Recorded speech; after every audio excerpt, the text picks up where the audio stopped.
Hello viewers and welcome back to law Chakra, जहां हम एक ऐसे मुद्दे की बात करेंगे जो बीते कई दिनों से देश में पॉलिटिकल, लीगल और रिलीजियस मामलों का इंटरसेक्शन बना हुआ है। एक तरफ वक्फ अमेंडमेंट बिल 2024 को लेकर पार्लियामेंट में घमासान मचा है और दूसरी तरफ केरला से एक अनएक्सपेक्टेड सपोर्ट आया है क्रिश्चियन चर्च का। जी हाँ, आपने सही सुना। केरला कैथोलिक बिशॉप्स काउंसिल ने एमपी से अपील की है कि वो वक्फ अमेंडमेंट बिल के सपोर्ट में वोट करे। पर क्यों? क्या ये सिर्फ लैंड डिस्प्यूट का मामला है या इसके पीछे कोई डीपर पॉलिटिकल और कॉन्स्टिट्यूशनल नैरेटिव छुपा है? चलिए आज के एपिसोड में हम ये पूरी कहानी समझते हैं। अब आप सोचिए, एक जगह जहाँ लोगों ने अपनी जिंदगी भर के सपने बसाए, घर बनाया, जनरेशन से रहते आए, और एक दिन वक्फ बोर्ड क्लेम करता है कि ये जमीन उनकी है। यही हुआ केरला के एर्नाकुलम डिस्ट्रिक्ट के मुनाबाम एरिया में, जहां मोस्टली क्रिश्चियन फैमिलीज रहती है। और जब वक्फ बोर्ड ने क्लेम किया कि ये लैंड उनका वक्फ प्रॉपर्टी है, तो कम्युनिटी में हल्ला मच गया। इस मुद्दे को लेकर जब कार्डिनल बेसिलियोस क्लेमिस ने खुद स्टेटमेंट दिया कि ये क्लॉजेस अनकॉन्स्टिट्यूशनल है, तब चर्च ने भी डायरेक्टली इस लीगल लड़ाई में कदम रखा।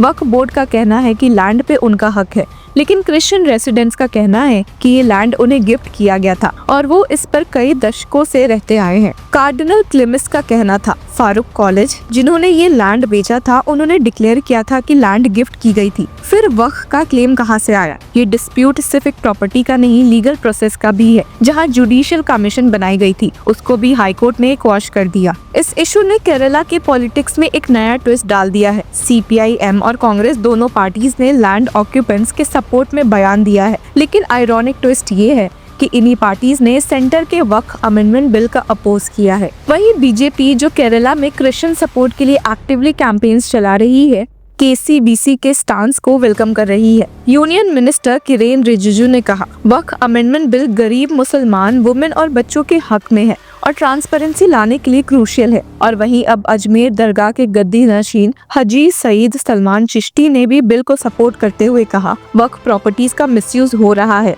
और गवर्नेंस में अकाउंटेबिलिटी की सख्त जरूरत है। उन्होंने एक हार्ड हिटिंग फैक्ट शेयर किया, वक्फ प्रॉपर्टी से हर साल 20,000 करोड़ जनरेट होने चाहिए, लेकिन आज सिर्फ 200 करोड़ आते हैं। क्या ये सिस्टम में लूप होल्स नहीं दिखाता? लेकिन दूसरी तरफ कांग्रेस और IUML जैसे पार्टीज ये कह रहे हैं कि बिल को इस तरह पास करना सेंसिटिव इशू को कम्युनल टेंशन में बदल सकता है। केसीबीसी का स्टांस एक डीपर क्वेश्चन उठाता है। जब एक रिलीजियस माइनॉरिटी दूसरी कम्युनिटी के डोमिनेंट बोर्ड से खुद को इनसिक्योर फील करे, तो क्या सेक्युलर गवर्नेंस की गारंटी फेल हो रही है? ये मुद्दा प्लेसेस ऑफ वर्शिप एक्ट 1991 की डिबेट से भी जुड़ता है, जहां सुप्रीम कोर्ट में चल रहा है कि क्या स्टेटस को मेंटेन रहना चाहिए या हिस्टोरिकल इनजस्टिसेस को लीगली चैलेंज करना चाहिए। अब जब पार्लियामेंट में बिल टेबल होने वाला है, सबकी नजर एमपीज पर है, स्पेशली केरला के। क्या वो पार्टी लाइन फॉलो करेंगे या कम्युनिटी की आवाज? और एक और बड़ा सवाल, अगर वक्फ बोर्ड के क्लेम्स को ऐसे लीगली चैलेंज किया जा सकता है, तो क्या कल को मंदिर, मस्जिद और चर्च के status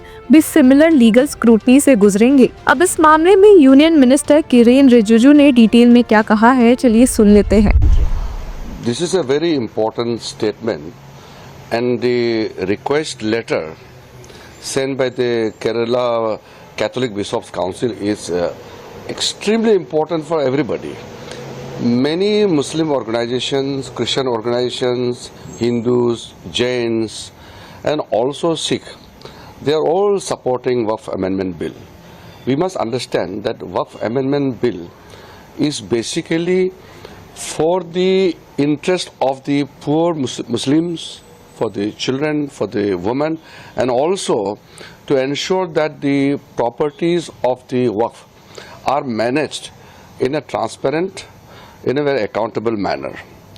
We are very particular that we ensure for the welfare of the common people. ये देखिए, इसमें आप एक चीज़ समझना होगा, ये वक्फ का विरोध करने वाला कौन लोग है? जो कुछ लोग ताकतवर हैं, वक्फ के प्रॉपर्टी को कब्जा करके रखा हुआ है, वो लोग मिसगाइड कर रहे हैं, लोगों को गुमराह कर रहे हैं। ये बिल्कुल ठीक नहीं है। अच्छा, मुझे बताइए कि कुछ लोग कहता है कि ये वक्फ अमेंडमेंट बिल अनकॉन्स्टिट्यूशनल है। अरे कम से कम थोड़ा सा सोच समझ के बोलता तो हमको भी अच्छा लगता। क्रिटिसिज्म करने का राइट है सबका, लेकिन क्रिटिसिज्म कोई तर्क पे तो होना चाहिए। आज़ादी से पहले से वक्फ का प्रोविजंस है, वक्फ के प्रोविजंस का कानून बनाया हुआ है। फिर 1913 में, 1923 में, 1931 में, फिर आज़ादी के बाद 1954 में वक्फ कानून बनाया और उसके बाद में 1995 में फिर से वक्फ कानून का संशोधन हुआ। फिर इस बीच में कई बार संशोधन हुआ। तो वो क्या कॉन्स्टिट्यूशनल था? आज उसको अमेंड कर रहा तो अनकॉन्स्टिट्यूशनल कैसे हो गया? अगर वक्फ कानून अनकॉन्स्टिट्यूशनल है, वो गैर संवैधानिक है, तो इतने दशकों तक ये कानून तो चल रहा था, तो उनके बनाए हुए कानून संवैधानिक है और हम कानून लेगा तो वो जो गैर संवैधानिक हो गया, ये क्या तर्क हो गया? इसलिए मैं बहुत विशेष करके जो पढ़े लिखे लोग हैं उनको मैं कहना चाहता हूँ, आप जानबूझ करके लोगों को गुमराह ना करें। आपको भी मालूम है, सबको मालूम है, ये वक्फ कानून सबके भला के लिए है और उसमें कोई प्रावधान ऐसा है कि अगर कोई क्रिश्चियन का हो, कोई हिंदू का हो या जैन हो, सिख हो, ईसाई हो या मुसलमानों के लिए भी ये सब पे लागू है कि जो वक्फ बोर्ड के पास एक अनकंट्रोल्ड अथॉरिटी था कि कोई भी ज़मीन को वक्फ डिक्लेयर करता है, तो ये कैसे हो सकता है? अच्छा, कोई भी कानून या कोई भी समस्या होते हैं तो कोर्ट में अपील कर सकना चाहिए। ऐसा क्या है कि अगर कोई वक्फ बोर्ड निर्णय किया तो कानून के तौर पर वो कोई अपील कर ही नहीं सकते हैं, सिर्फ रिव्यू पिटीशन दे सकते हैं स्पेशल केस में? तो ऐसे तो नहीं कर सकते। इसलिए वक्फ कानून ये देश का भला के लिए है और वक्फ कानून पास होने के बाद खास करके मुसलमानों में जो गरीब तबके के लोग हैं, महिला हैं, बच्चों हैं, सबके लिए बहुत बड़ा लाभ होने वाला है और देश के लिए भी ये बहुत फायदा वाला कानून है और इसको सब लोग मिलकर के समर्थन करना चाहिए। जी, सर कर रहे हैं या लोग जिनकी प्रॉपर्टी सफर कर रही है उनके लिए इजी रहेगा? बिल्कुल, अजमेर शरीफ के इमाम हो, दरगाह में जो भी हेड है या मुस्लिम संगठन के जितने भी बाकी लोग भी मुझसे मिले हैं, सब लोग वक्फ अमेंडमेंट बिल का समर्थन कर रहे हैं, वो वेलकम कर रहे हैं इसका। ये तो कुछ लोग हैं, मैंने पहले लोकसभा में कहा ना कि मुसलमानों में बहुत चंद लोग हैं जो वक्फ प्रॉपर्टी को कब्जा करके रखा हुआ है, वही लोग विरोध कर रहे हैं।